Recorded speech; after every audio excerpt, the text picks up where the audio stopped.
Infection या disease होता है उसके क्या अलग अलग सिम्टम्स होते हैं या सभी डिजीज़ के एक जैसे ही सिम्टम्स होते हैं?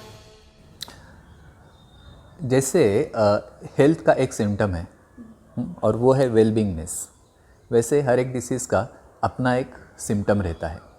और सिर्फ सिम्टम नहीं, उसके कॉजेज़ भी अलग अलग होते हैं। जैसे सिर दर्द है तो सिर दर्द ये एक सिम्टम है, लेकिन वो एक व्याधि नहीं है, अलग अलग व्याधि है। एक सिर दर्द सिर्फ एक ही लक्षण लेकिन अलग अलग व्याधि का लक्षण है। जैसे बहुत धूप में काम किया है और उस वजह से सिर तप गया है तो उससे सिर दर्द अलग है, ठीक है। बहुत तेज़ हवा में गया तो उससे अलग है। किसी ने मेरा दिमाग खाया है, उससे जो सिर दर्द है वो अलग है, ठीक है। तो खून की कोई क्लॉट हो गई है अंदर, उससे सिर दर्द हो रहा है, क्योंकि ऑब्स्ट्रक्शन हो गया तो उस वजह से सिर दर्द, प्रेशर क्रिएट हो गया तो उसका सिर दर्द अलग है। तो अलग अलग व्याधि है लेकिन एक ही लक्षण है। लेकिन एक मज़े की बात यह है, आज जो हो रहा है, जैसे हम कहते हैं कि हमारे किचन में अलग अलग डिब्बे रहते हैं, ठीक है। किसी में राइस है, किसी में दाल है, किसी में आटा है, ठीक है। किसी में मिर्ची है, किसी में चीनी है, किसी में नमक है, हल्दी है। अलग अलग डिब्बे रहते हैं अलग अलग चीज़ों के लिए। और जो हमें रेसिपी बनानी, अलग अलग तरीके की हम रेसिपी रोज़ बनाते रहते हैं, तो उसमें से जो चीज़ें चाहिए जिस डिब्बे में से उतना उतना लेते हैं, उसका इस्तेमाल करते हैं और एक रेसिपी बन जाती है। तो ये कन्वीनियंट है ना सबके लिए। लेकिन अगर कोई बोलता है कि अरे ये डिब्बे ढूंढते रहो, किसमें क्या है किसमें क्या है, ये झंझट क्यों करें, इससे अच्छा है कि एक बड़ा डिब्बा करें और सब चीज़ें हम एक ही डिब्बे में रख देते हैं। उससे आसानी हो जाएगी, क्योंकि डिब्बे ढूंढने की ज़रूरत नहीं अभी। लेकिन अभी इतना सब कुछ जो एक डिब्बे में है, उसमें से हम रेसिपी कौन सी बनाएंगे, ये झंझट हो गई शुरू, नई झंझट, ठीक है ना। तो सिमिलरली अलग अलग व्याधि है और अलग अलग व्याधियों के अलग अलग लक्षण है, उनकी पैथोलॉजी अलग अलग है, उनके कारण अलग अलग है। लेकिन हमने ये सब, जो जैसे अस्थमा है, जैसे न्यूमोनिया है, जैसे डायरिया है, जैसे नौशिया है, जैसे इंडाइजेशन है, जैसे बुखार है, सर्दी है, खांसी है, बदन दर्द है, ठीक है ना, सूखी खांसी है, अलग अलग तरीके के जो लक्षण और व्याधियाँ है, फ्लू है, कॉलेरा है, ये सब हमने एक करके, सबको एक करके उसको हमने नाम दिया है कोविड-19। तो आपका कहना है कि कोविड-19 का इंडिपेंडेंटली कोई भी अलग अस्तित्व नहीं है? बिल्कुल नहीं है, बिल्कुल ही नहीं है। अगर होता तो उसका एक तो अलग सा लक्षण हो सकता था। हाँ, एक क्या कहेंगे उसको, बदमाशी कहेंगे। उन्होंने एक लक्षण जो बताया है, कोई लक्षण नहीं, ये उसका एक लक्षण है। मतलब उन्होंने अभी व्याधि नहीं, अभी स्वास्थ्य को भी कोविड में ही ढकेल दिया है कि कोई भी आदमी कभी भी स्वस्थ नहीं हो सकता है, क्योंकि स्वस्थ का जो वेलबींगनेस का जो भी लक्षण, फिर भी जो लक्षण है वो भी कोविड इस व्याधि का हो गया अभी।